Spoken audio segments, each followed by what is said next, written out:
Meus canal, sejam muito bem-vindos para mais um vídeo novo que tem como objetivo abençoar a sua vida.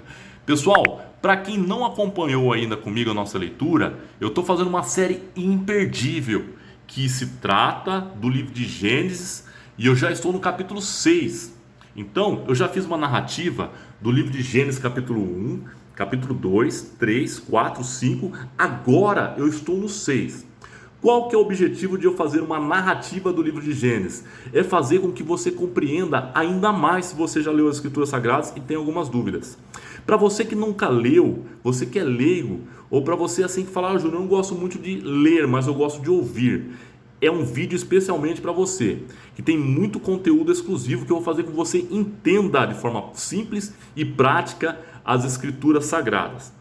Então, durante a leitura, durante a narrativa, é comum eu fazer uma paradinha bem rápida e dar uma explicação prévia ali do que significa alguns pontos ali do que está escrito. Às vezes umas palavras mais difíceis, ou às vezes alguma frase ali que não dá para interpretar muito bem, né? Se não fazer uma reflexão. A minha intenção como teólogo, como estudante das Escrituras Sagradas, é fazer com que você entenda de forma prática, objetiva e compartilhe com seus amigos e tenha aí uma edificação espiritual. Bem, vamos lá. A leitura de hoje se trata em Gênesis capítulo 6, versículo do 1 adiante. Redobre sua atenção então. Está escrito assim, ó: quando os homens começaram a multiplicar-se na terra e lhes nasceram filhas, os filhos de Deus viram que as filhas dos homens eram bonitas, belas, e escolheram para si aquelas que lhes agradaram.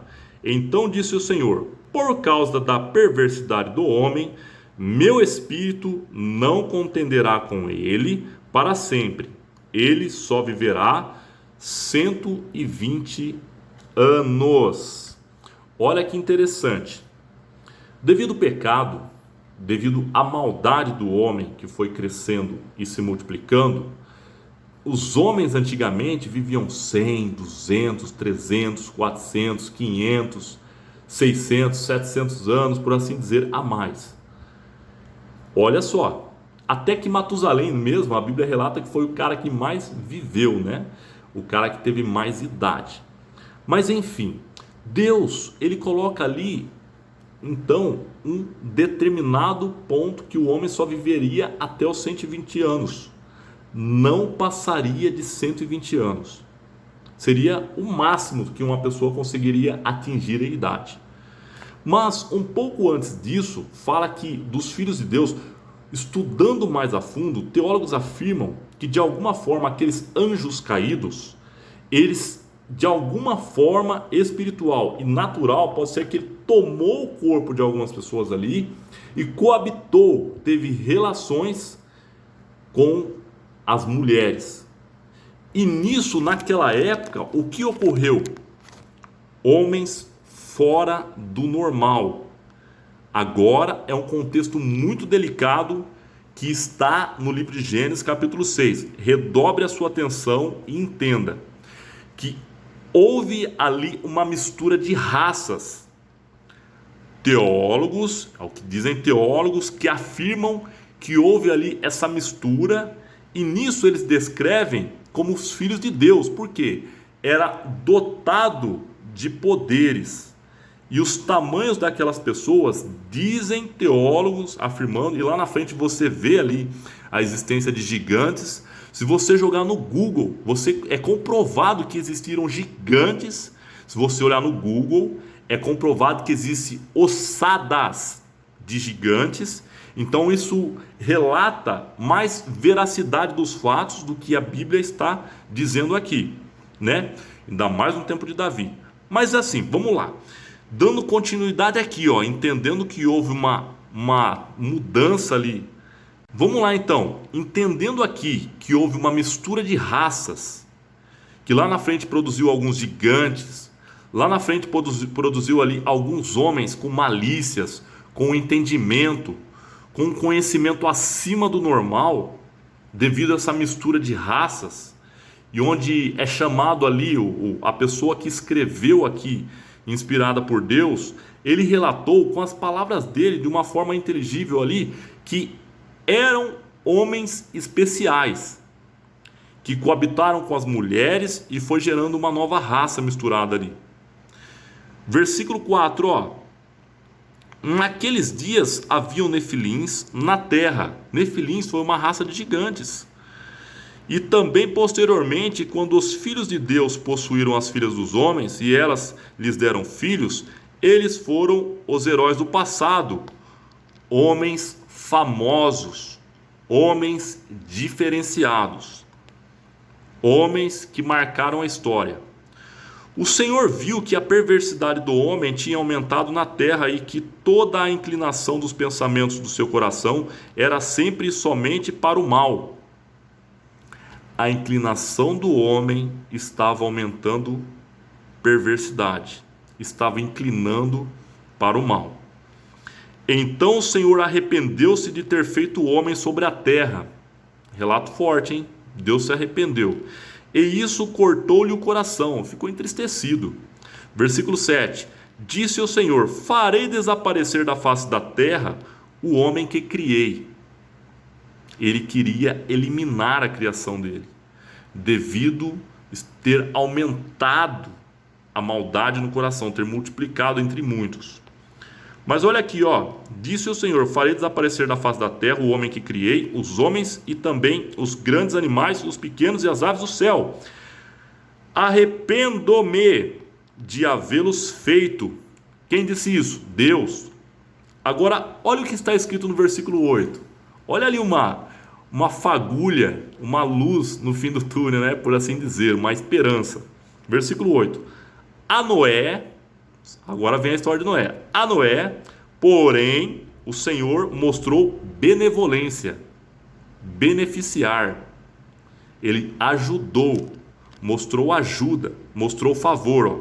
Versículo 8. A Noé, porém, o Senhor mostrou benevolência, bondade. Versículo 9. Esta é a história da família de Noé. Aí sim vai começar a história de Noé, que você vai entender agora.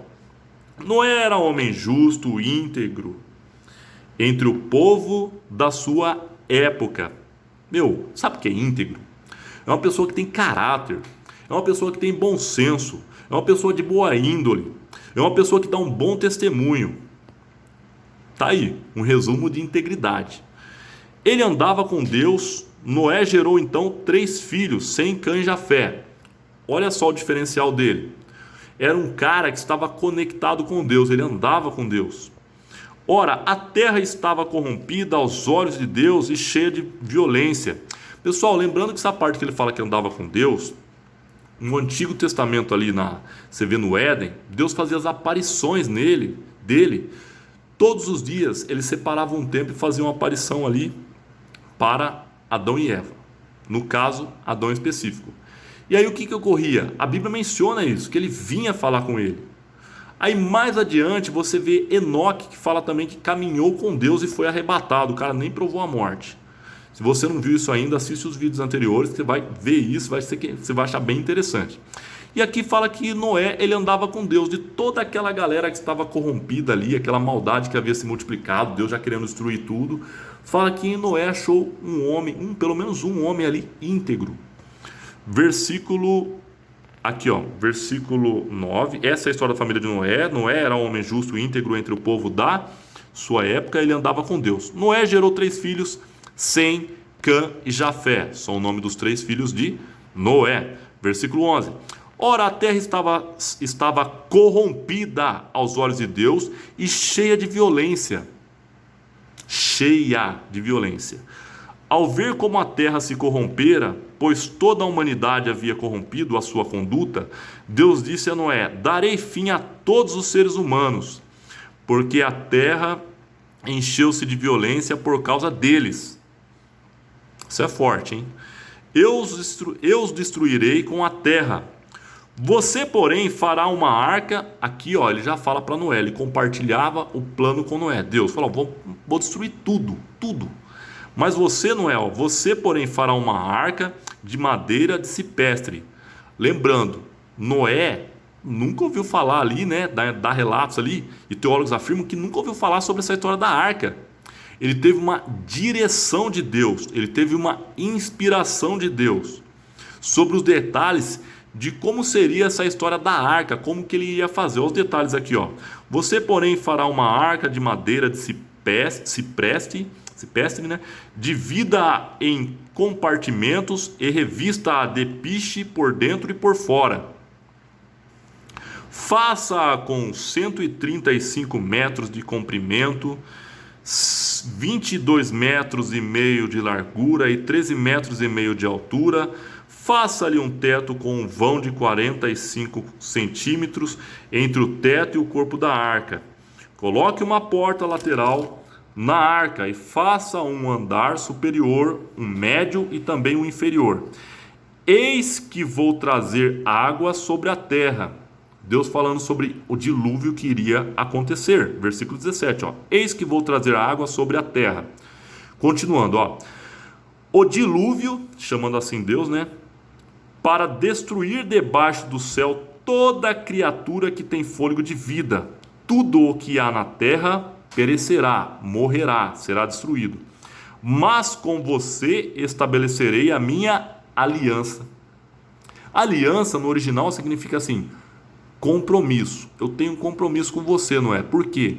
Você não foi corrompido por essa maldade. Você não está andando na contramão de Deus. Você achou favor, benevolência. Olha só. Mas com você estabelecerei a minha aliança, e você entrará na arca com seus filhos. Olha o livramento que ele vai ter, hein, ó. Sua mulher e as mulheres de seus filhos também. Faça entrar na arca um casal de cada um dos seres vivos, macho e fêmea, para conservá-los vivos com você. De cada espécie de ave, de cada espécie de animal grande e de cada espécie de animal pequeno que se move rente ao chão, virá um casal. Qual que é a intenção? Para uma possível nova criação.